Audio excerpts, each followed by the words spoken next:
নমস্কার বন্ধুরা, আপনাদের সকলকে আমার চ্যানেলে স্বাগত জানাচ্ছি। বন্ধুরা, আজকে আমি আপনাদেরকে দেখাচ্ছি আমার ব্যালকনির একটা ছোট্ট অপরাজিতা গাছ। এটা কিন্তু গত বছর থেকেই ফুটছিল।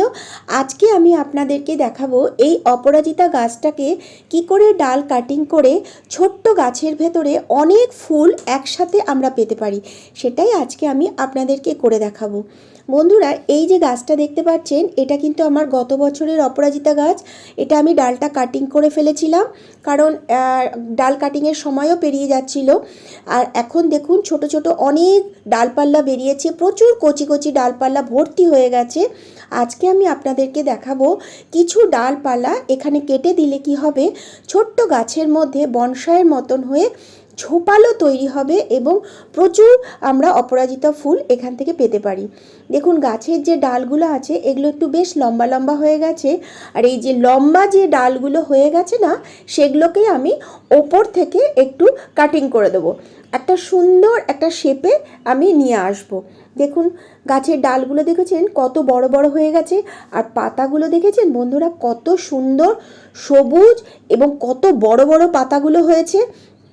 কারণ এই গাছটাতে কিন্তু এখন নতুন ডালপাল্লা বেরোচ্ছে এবং গাছটা কিন্তু একদম সুস্থভাবে বেড়ে উঠেছে। আর এই দেখুন, ফুল ফুটতে কিন্তু অলরেডি শুরু করে দিয়েছে। প্রত্যেক দিনই এই গাছটা থেকে এখন আমি 2-3টে করে অপরাজিতা ফুল পাচ্ছি। আর এই যে অপরাজিতা ফুলগুলো, এগুলো কিন্তু থোকা অপরাজিত, মানে সিঙ্গেল অপরাজিতা নয়, কিন্তু এটা থোকা অপরাজিতা গাছ। আর দেখুন, প্রচুর ডালপাল্লা বেরিয়েছে এবং প্রত্যেকটা ডালপাল্লার থেকে কিন্তু অজস্র ফুলের কড়িও রয়েছে। বন্ধুরা, গাছটা কিন্তু একদম সুস্থ। আমি সেরকম কিন্তু কোনো খাবারও এই গাছটাতে এখনও দিইনি, জাস্ট ডাল কাটিং করেছিলাম, তারপরেই এখানে ছোট ছোট ডাল বেরোচ্ছে এবং সেখান থেকেই দেখুন ফুলও ফুটতে শুরু করেছে। আজকে আমি এই গাছটাতে খাবারও দেব, সেটাও আপনাদেরকে দেখাবো। আর যেটা মেনলি সেটা হচ্ছে ছোট্ট অপরাজিতা গাছের ভেতরে আমরা কি করে অনেক ফুল একসাথে পাবো, সেটাই আজকে আমি আপনাদেরকে দেখাবো। দেখুন, কিছু দড়ি নিয়ে নিয়েছি, কারণ এই গাছটাকে আজকে আমি একটু মাচা করে দেবো, তাহলে কি হবে, চারিদিকে ছড়িয়ে যাবে না। দেখুন, এই যে ডালগুলো দেখতে পাচ্ছেন কত বড় হয়ে গেছে। আজকে আমি এই দেখুন, ওপরের ডালটার কিছুটা পোর্শন আমি নিচের দিকে রেখে ওপরের ডালটা আমি দেখুন কেটে ফেলে দিলাম। দেখতে পারলেন, ওপরের ডালটা আমি কেটে ফেলে দিলাম।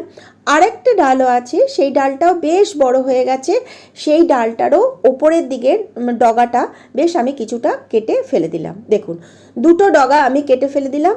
বাদবাকিগুলো আর এখন কাটিং করার দরকার নেই। আমি একটা মাচা তৈরি করে দেবো, ওই মাচাটার ভেতরেই এই অপরাজিতা গাছটা ঘুরতে থাকবে। তো প্রথমে আমি কি করব, খাবার তো দেবই, তার জন্য কি করব, আমি আপনাদেরকে সবসময় বলি গাছের গোড়াটাকে একটু সবসময় আমরা হালকা করে নেব। দেখতেই পাচ্ছেন বন্ধুরা, গাছের গোড়াটা কতটা হালকা। আমি কিন্তু কিচেন কম্পোস্ট খুব কম মাটি ব্যবহার করি, এই দিয়েই কিন্তু আমার যে কোনো গাছের টবের মাটি তৈরি। দেখুন কত সুন্দরভাবে মাটিটা একদম হালকা রয়েছে।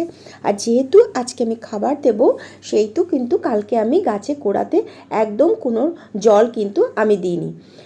অল্প একটু মিক্সচার খাবার নিয়ে নিয়েছি, এর ভেতরে রয়েছে আপনার সর্ষের খোল রয়েছে, সামান্য একটু ডিএপি রয়েছে, আর অল্প একটু শিমকুচি রয়েছে। এই 3টে একসাথে মিশিয়ে আমি একটা কৌটোর ভেতরে রেখে দিয়েছিলাম। সেখান থেকে খুব অল্প পরিমাণে আমি গাছের গোড়ার চারপাশে দিয়ে দিলাম।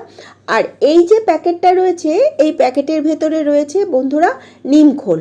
এই নিমখোলটা আমি অল্প একটু পরিমাণে দিয়ে দেবো, কারণ গাছটা বন্ধুরা বিশাল বড় নয়, সেই জন্য বেশি পরিমাণে কিন্তু খাবার একদম দেওয়া যাবে না।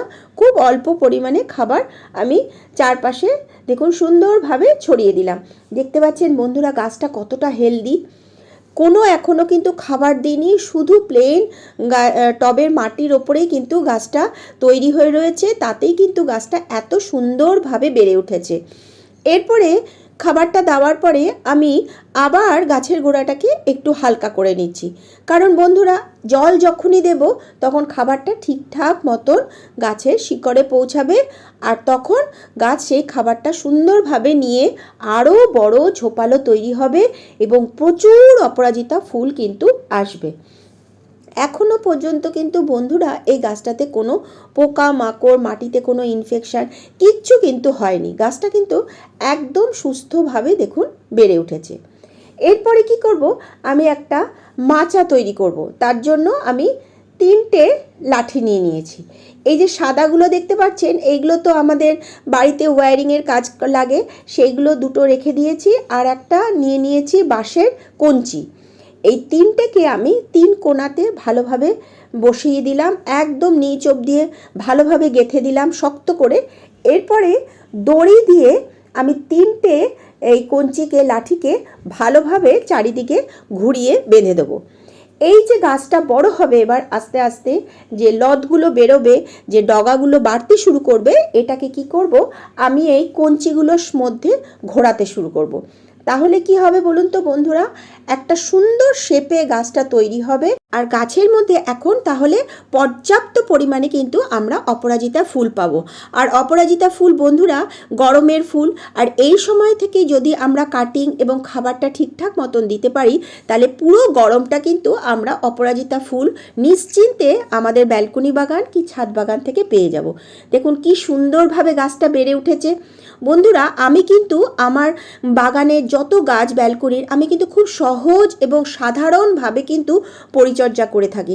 কোনো এক্সট্রা মানে খুব খাবার কিনে, রাসায়নিক খাবার, খুব অনেক জিনিসপত্র কিনে যে গাছের পরিচর্যা করি তা কিন্তু একদম করি না। খুব নর্মাল এবং খুব সাধারণভাবেই দেখুন বন্ধুরা গাছটা আমি পরিচর্যা করেছি। দেখুন কত সুন্দর লাগছে, চারিদিকে যে 3টে লাঠি দিয়ে মাচাটা তৈরি করেছি, কত সুন্দর দেখতে লাগছে দেখুন বন্ধুরা। তো বন্ধুরা আপনাদের যদি আমার এই ভিডিওটা ভালো লাগে তাহলে কিন্তু অবশ্যই একটা লাইক, সাবস্ক্রাইব ও শেয়ার করে দেবেন। কমেন্ট বক্সে কিন্তু অবশ্যই লিখবেন কেমন লাগলো। কয়েকদিনের মধ্যেই কিন্তু একটা ঝোপালো অপরাজিতা গাছ তৈরি হয়ে যাবে।